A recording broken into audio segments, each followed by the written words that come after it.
Hey, bonjour à tous, bienvenue sur la chaîne. Merci d'être là avec moi aujourd'hui. Je vous fais une vidéo sur un autre jeu. J'ai pas fait de vidéo depuis quelques jours puisque j'étais sur le projet de d'autres jeux que je vous avais déjà montré auparavant, mais que je voulais terminer avant de m'embarquer dans le projet de d'autres présentations de quelques jeux. En ce moment, je suis sur le projet de Witcher 3 où je suis en train de terminer là, ce jeu-là là, de fond en comble. Alors, ça prend un petit peu plus de temps, comme vous le savez, pour ceux qui connaissent ce jeu-là, à terminer. Et cette semaine, j'ai terminé Assassin's Creed Syndicate également euh, à 100%. Mais aujourd'hui, le vif du sujet étant un jeu que je veux vous présenter que probablement beaucoup de gens connaissent. Ça s'appelle Thief of Thief. Bien évidemment, c'est un jeu de pirate et je voulais aujourd'hui vous en expliquer un petit peu la mécanique. Alors, Thief of Thief, qu'est-ce que c'est ce jeu-là? C'est un jeu qui est extrêmement favorable aux multijoueurs online. Alors, pour ceux qui veulent s'aventurer dans ce jeu-là, je vous suggère fortement de le jouer en ligne avec des amis, puisque je vous dirais que seul, c'est un jeu qui est très compliqué. Vous n'allez pas nécessairement avoir de la facilité à arriver à vos fins si vous faites ce jeu toute seule.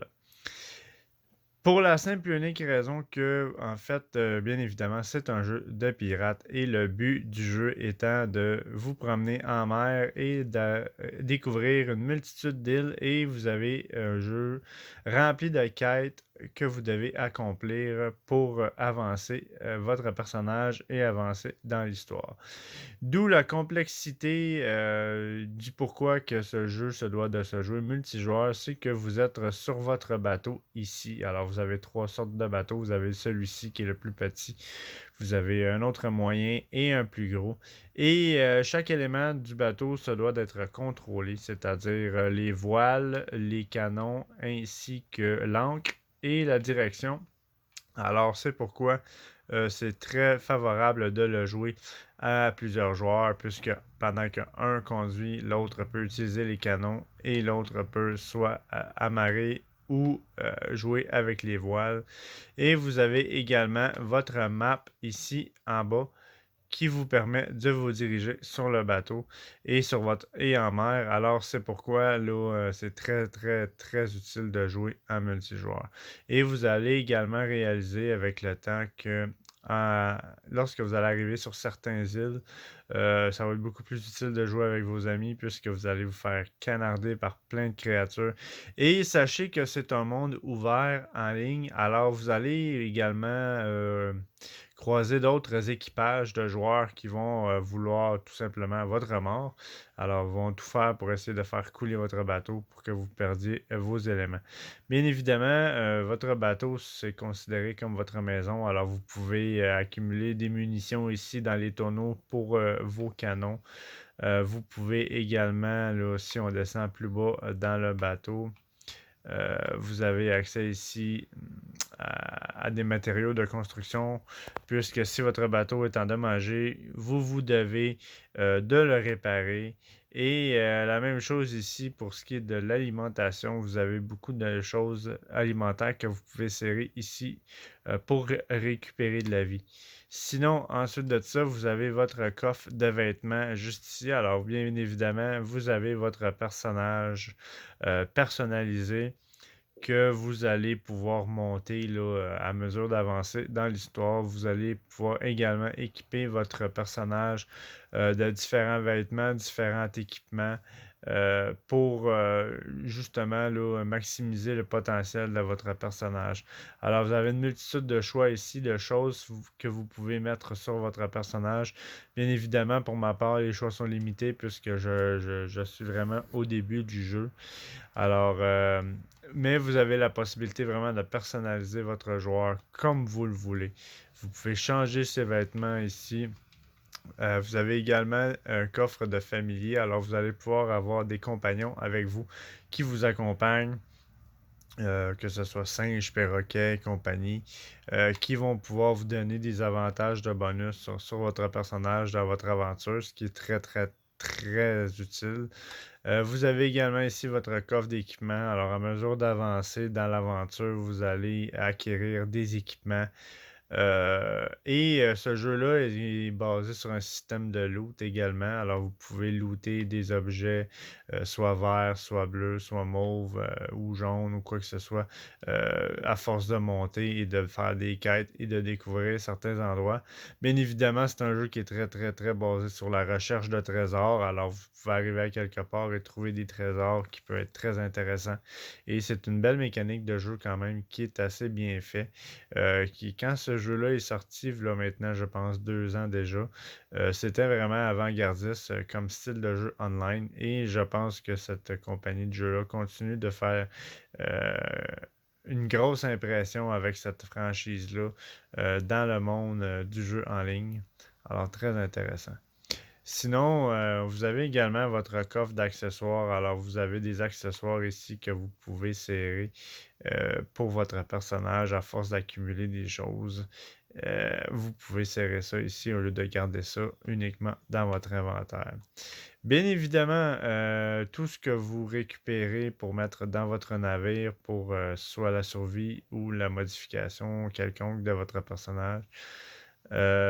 Pour les équipements, je ne suis pas certain, mais par contre, pour ce qui est tout ce qui est munitions, tout ce qui est potions et compagnie que vous essayez d'accumuler sur votre navire, si vous rencontrez une autre équipe et que cette équipe-là vous fait couler votre bateau, malheureusement, vous allez perdre ces choses-là que vous allez accumuler sur votre bateau. Par contre, pour ce qui est des coffres, d'accessoires et tout, je pense que ça reste sauvegardé, mais je n'ai pas la certitude. Sinon, ici, vous avez également votre arsenal. Alors, vous pouvez également changer l'arsenal de votre personnage. Au fil de votre aventure, vous allez acquérir euh, des armes et compagnie que vous allez pouvoir modifier avec le temps sur votre personnage. C'est vraiment très intéressant ce jeu-là au niveau graphisme du genre. C'est quand même bien fait. Je trouve que l'environnement est bien dessiné. Je trouve qu'il y a vraiment bien. L'immersion est vraiment agréable. C'est vraiment très plaisant d'y jouer. Mais bien évidemment, encore plus plaisant d'y jouer avec des amis. Sinon, ici, si je pèse sur le menu Press Start, vous avez des ressources. Alors, ce sont des ressources que vous allez accumuler dans votre inventaire à force d'avancer.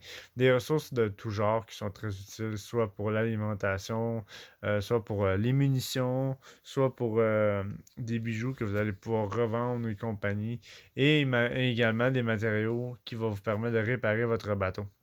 Votre bateau va s'endommager lorsque vous allez affronter soit des créatures ou d'autres équipes, et c'est à vous d'enlever l'eau de votre navire et de le réparer avec des matériaux lorsqu'il est possible pour vous de le faire. Sinon, on a également les équipements que vous possédez actuellement sur votre personnage et non dans votre coffre. Et vous avez également l'onglet Réputation. L'onglet Réputation, en fait, c'est que vous allez pouvoir avoir accès à une multitude de quêtes que vous allez pouvoir faire pour différentes factions. Et le but étant de ramasser le plus de réputation possible pour justement obtenir le plus de bonus possible et de promotions et d'objets et des titres également, ainsi de suite. Alors, vous avez vraiment une multitude de choix de missions que vous allez faire avec le temps. Et ici, bien évidemment, vous avez l'onglet des quêtes où vous pouvez justement avoir accès à vos quêtes actives et lancer l'encre. Maintenant, je vais vous présenter un petit peu la carte, à quoi ressemble la carte de Sea of Thieves. Alors ici étant votre carte. Bien évidemment, si vous jouez seul, vous devez naviguer votre bateau et vous devez redescendre en bas tout le temps pour vérifier votre carte. D'où encore une fois le pourquoi que ce jeu-là est beaucoup plus favorable au multijoueur, plus que si vous êtes plusieurs, une personne peut lire la carte pendant que l'autre personne conduit le navire et vous donne les directions pour vous dire où aller. Alors, c'est vraiment très bien fait à ce niveau-là. Et comme vous pouvez voir, la carte, vous pouvez vous déplacer là, d'en haut en bas, dans les coins. Et c'est une carte qui est extrêmement vaste. Alors, vous avez énormément de choses à découvrir dans cette carte-là. Et c'est ce qui fait la magie de ce jeu-là, c'est que vous avez une multitude d'endroits à visiter et tout en faisant vos quêtes principales ainsi que secondaires. Vous avez des heures à mettre dans ce jeu-là en masse pour vous faire du fun entre amis. Et il y a vraiment une multitude de choses à découvrir, ce qui est vraiment très intéressant. Ce qui est agréable également dans ce jeu-là, c'est que les éléments changent avec le temps. Alors vous pouvez vous promener et à un moment donné, c'est la grosse tempête. Comme que vous pouvez vous promener au gros soleil. Le jour et la nuit changent également. Alors, vous avez vraiment là, ce changement de climat-là qui peut avoir un très gros impact sur votre navigation lorsque vous êtes en mer.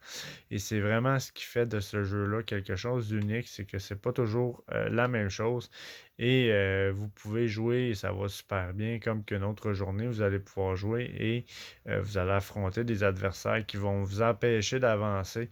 Et bien évidemment, le but étant de récolter le plus de trésors possible, de terminer le plus de quêtes possible pour accumuler le plus de titres et le plus de bonus et le plus de réputation possible des différentes factions qui vont vous donner des quêtes à faire. Alors, Sea of Thieves, pas mal un jeu là, que je recommande pour les multijoueurs. Vous avez de tout dans ce jeu-là. C'est un monde PVP ouvert. Euh, et c'est ça qui fait un petit peu le changement de la mécanique. Et vous pouvez vraiment là, découvrir une multitude de choses et d'options à faire dans ce jeu-là qui va vous apporter énormément d'avantages à vous faire du fun. Euh, Également, lorsque vous vous promenez en bateau, vous avez également des créatures dans l'eau qui vont vouloir foncer sur vous. Alors, avec votre équipage, vous pouvez soit utiliser vos harpons ou vos canons pour vous défendre. Vous allez réaliser également que les intempéries vont avoir un impact majeur sur votre navigation et peut également faire des bris sur votre bateau. Ce qui est très important, c'est que lorsque vous vous promenez, vous essayez de maximiser le plus de ressources possible pour la survie de votre bateau, c'est-à-dire les matériaux de construction, les éléments alimentaires, ainsi que les munitions. Je vous dirais que la majeure chose à avoir sur votre bateau, c'est le plus possible ces ressources-là. Puisque quand vous en avez besoin, ben, au lieu de les chercher, vous en avez déjà d'accumuler sur votre navire. Et si vous avez vraiment l'intention de vous aventurer dans des recoins assez perdus de la map, allez-y avec des amis, je vous le suggère, puisque toute seule, si vous êtes seul sur votre bateau et que vous vous faites accoster par une autre équipe et que vous devez à vous seul tout contrôler votre bateau, malheureusement, vous n'arriverez pas à vos fins, ça c'est sûr et certain. Puisque vous devez vous-même là, mettre l'ancre, réduire vos voiles, et lorsque vous êtes attaqué, vous devez vous-même vous déplacer à vos canons pour essayer de vous défendre, et vous devez également, à mesure que vous utilisez vos canons, récupérer des munitions et les mettre dans votre canon pour essayer de vous défendre. Alors que si vous avez un navire contre vous ou une équipe est complète et que chaque personne utilise les canons, une personne contrôle le bateau, une personne vérifie la carte et une autre personne ne fait que les réparations du bateau lorsqu'il se doit, vous allez réaliser que seul, là, vous ne réussirez pas à grand-chose. Alors, c'est ce que j'avais à vous dire aujourd'hui sur le jeu Sea of Thieves. Petit jeu vraiment très, très agréable en multijoueur. Je vous le suggère fortement.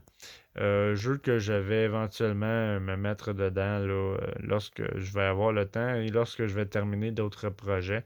Mais un jeu qui est très, très, très agréable à jouer. Et c'est également une compagnie qui travaille sur le jeu et qui font régulièrement des ajouts et de la maintenance. Alors, c'est pas un jeu qui est laissé à lui-même. C'est un jeu qui est régulièrement travaillé. Un jeu où également beaucoup de contenu là, ajouté à ce jeu-là régulièrement. Alors, un jeu qui est encore d'actualité malgré le fait que ça fait un an et demi, je pense même 2 ans maintenant qu'il est sorti. Alors, je vous le suggère. C'était ma vidéo présentative, explicative sur Sea of Thieves. Merci beaucoup d'avoir pris le temps de regarder la vidéo. Pour ceux qui ont apprécié, ne vous gênez pas à faire un petit pouce bleu, likez, partagez, commentez et abonnez-vous à ma chaîne YouTube si vous avez aimé l'explication. Je vous dis merci beaucoup, bonne fin de journée et à la prochaine surprise que je vais vous faire découvrir. Au revoir.